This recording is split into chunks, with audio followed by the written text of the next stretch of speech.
Hello everyone, this is Gary D. Tonicourt from morethanasnapshot.com. Today I want to talk about the OSMO Action. It's an action camera that came out about 3 months ago, and I've been using it for a while, and I wanted to talk about my experiences with it. So far, it's a camera that I have liked quite a bit.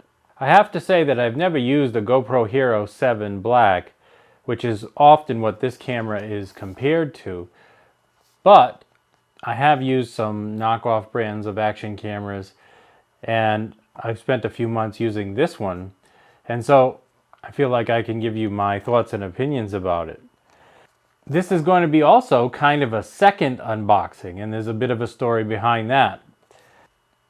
I got the camera pretty much right after it was released, and I started using it. Mainly I got it because I didn't have a good action camera. I wanted something for shooting maybe underwater, shooting any kind of activity like kayaking or swimming or biking or anything like that.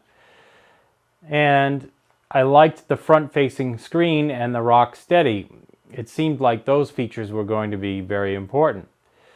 So that's why I chose this over the GoPro Hero 7 Black, and I'm kind of glad I did because I've heard a lot of YouTubers say that it overheats or it has other issues, and like I said, I've never used one, so I can't really speak about that. But I can tell you that in the time that I've used this one, it's been pretty reliable, and I found the quality of the video to be very good. And I liked those features. The front-facing screen was very helpful, and I think that we could possibly use it as a little vlogging camera. And the rock steady has been great. It is really nice and smooth, and you can get away with not using a gimbal. So everything seems great. I used it for biking, I used it for kayaking, and all kinds of things like that. I even tried a little bit of vlogging with it. We'll come back to vlogging in a minute though. Okay, so a couple weeks ago, I'm just playing around with it. I was actually shooting a little bit of video for one of these YouTube videos, and all of a sudden it just up and died. The little red light went on solid, and it wouldn't shut off. Charged it overnight, did all kinds of things, and nothing. It seemed like it was going to be completely dead. So I contacted DJI's technical support, and they said, yes, it sounds like it's not going to work. I sent it in, and the good news is within a week I had a replacement. So this is in a way a second unboxing. Of course, it's already been opened and unboxed. So of course it comes with all kinds of little things. The first thing, of course, would be this USB cable for charging and transferring images. And I like to use it for both purposes. It works very well. It comes with a little battery case, and what's interesting about this camera is you'll see when I take it out is the battery has the door permanently mounted on it, which is interesting and different than most cameras, but they give you a nice little storage case for it. And then it comes with a couple of mounts. Now the great thing about this is it's a standard GoPro mount, so if you have any GoPro accessories, the same mount will work. These little mounts though are stick-on, and I actually have not tried these yet. This one turns, but they seem pretty cool, and I just haven't gotten to try those out yet. I've been just using the regular GoPro mounts. Now, here is what they sent me. All I had to send back was the camera itself.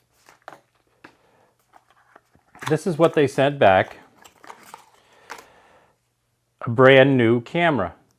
It doesn't look like it was repaired. It looks like they just sent a new one.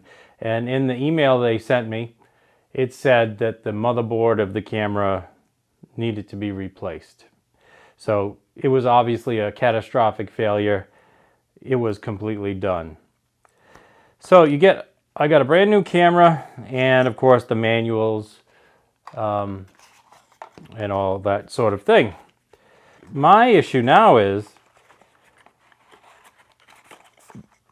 they didn't really have to fix it. They just sent a new one, Was this something that just happened to mine? Just a little bit of bad luck?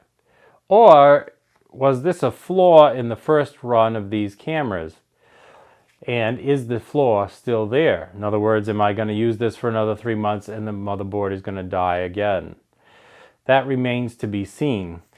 And a partial answer to this question is that I have seen another fairly famous YouTuber talk about his GoPro Osmo, not GoPro, his DJI Osmo Action, and it died on him in a similar way.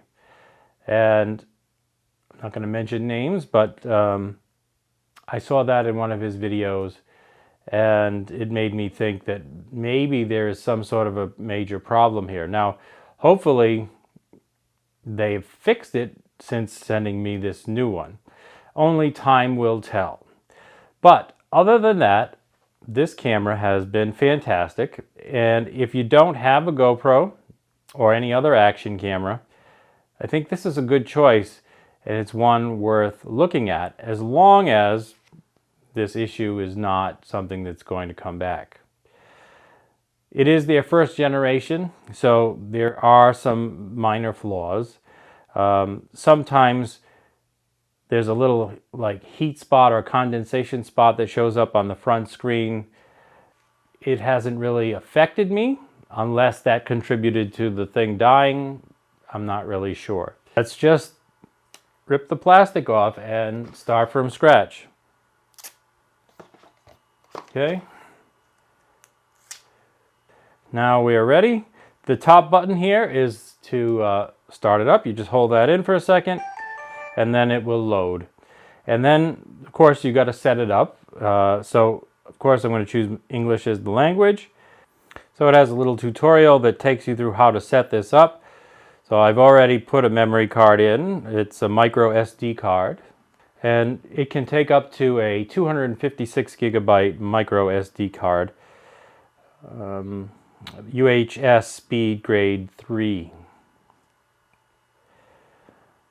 All right, it shows you how to power on the device, shows you how to record, how to switch screens, and what this quick selection button does, how to tap the menus, how to change the battery, and all of that stuff. I can show you that after. All right, so let's take a look at the buttons and the functions. Of course, we have the on and off button and display button, the record button for shooting pictures and video. We have a quick select button, which can be used for switching front screen to back screen or any other function that you set. It's got a little battery door here. Actually, not a battery door, it's a memory card door. The little memory card goes in there. And then here is your USB connection, which that connects just like that. You can use this to charge your battery or transfer files. So here is the little USB connection, and here is where the battery goes.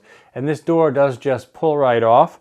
There are times when you don't want to have the door in the way. And that just closes up like this. On the bottom, we have the battery, and the battery comes completely out. There's a little pull tab on the side and on the bottom. You pull both at the same time, and you can see the battery comes completely out. And the back door is permanently attached to the battery. And it's got a little seal here so that it's watertight. So the thing is, when you put this back in, you got to put it in the right way. You got to make sure you press down evenly and that there's no orange showing in either place. If there were orange showing, it means it's not pushed down all the way and locked in, and it could leak. So you want to make sure that that's seated properly. You can see there are some little holes where the microphones are and things like that. The front round part here comes off if you want to put on different filters. And then, of course, we have the front-facing screen. And then the rear screen. And that is just a little tour of the buttons on the outside of the camera. All right, let's continue and take a look at the menu system in the OSMO Action. First, I'm going to turn it on. And you can see it displays some info around the edges, and every edge can be swiped. So if I swipe from left to right, it will show me the pictures or videos that I've taken, and you can play them right on the screen. Tells you the number of pictures or videos, and it allows you to favorite certain ones. Okay, then you swipe left to put it away. Then if I swipe from bottom to top, this is where I can set the video resolution. In this case, I'm using 2.7K at 60 frames per second, and rock steady is turned on. So the thing you have to remember with this camera is whatever is in blue is turned on and white is off. So if you want rock steady on, make sure it's blue. Okay, and then you swipe down. If I swipe down from top to bottom, here are all of your settings. The first one, the little person, is for setting custom profiles. The second one, the little sun, is for setting the brightness of the screen. The lock is for locking the back of the camera. This little nut has all of the options and settings for the camera. This one that says auto is the auto rotation. So when the camera is turned, it'll automatically move the screen. This one with the circle that says off right now, that's for spot metering. So if you ever needed to meter off of a very specific spot, you could turn that on and put that dot right on the object that you want to meter off of. The little talking face means that it does have voice commands turned on, and I'll show you the voice commands in a minute. And this last one that looks like a picture has to do with what is the scale of the front screen. So on the front screen, you can have it fill the entire screen, which kind of is more of a square aspect ratio. And if you hit that button, you can also make it more rectangular, like a video. So let me show you a quick example of that. So right now I should have it on the square mode. And if I hold the quick selection button for a second, it'll switch screens. And if you can see here, it's fully filling the square. And that's good if you need to zoom in closer on whatever it is you're looking at, but it's not really going to show you the aspect ratio of your video. So if I switch screens again and go back to that setting and change it, and then switch screens again, now it's a rectangular field of view. And I find this more helpful when I'm doing a video because I want to see the composition of my video. If I was just taking a picture of something, then seeing it zoomed in might be more helpful. All right, I'm going to switch screens again. So that is all of the options for the top menu. And then we have the right side menu. This controls how the camera functions in video or photo mode. So the first tab is the auto settings. And of course you can adjust the exposure compensation up or down, making the image brighter or darker. You also have M for manual, so you could set the ISO manually, or you could set the shutter speed manually. The one that's for the camera lets you change the white balance, whether the picture is de-warped, meaning you don't get such a super wide view, but it's not quite so warped. I tend to like de-warp turned on, so I'm going to turn that on. And the format of your still images, you can shoot JPEG or JPEG and RAW. For right now, I'm going to leave it on JPEG. I don't shoot too many pictures with this camera. Alright, if I'm in the video mode, if I swipe to the left and then go down to the camera, I still have white balance. I have color profiles, which you could use normal or Cinelec D. Dewarped, I have that on also. And it's going to shoot in MP4. Your choices are MP4 or MOV. For me, I like MP4. And that's it. Setting up the camera is pretty easy. You can start and stop the recording by pushing this button. And you also have some voice activated commands like screen switch, screen switch, and take picture. Start recording. Stop recording. So the voice commands work pretty well too. So all in all, like I said, I've been happy with its reliability and its functioning, except for completely dying. It's been great.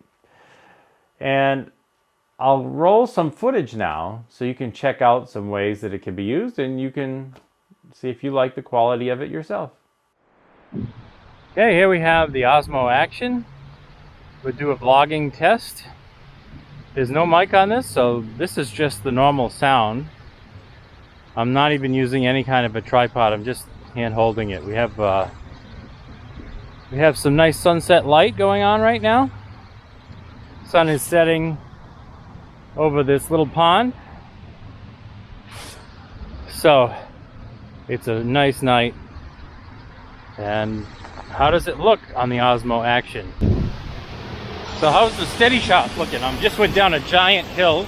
We're about to have a nice sunset. Right now it's giving some pretty good light on me. You can see what's behind me. I'm on a bridge.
Well, I hope you enjoyed that footage.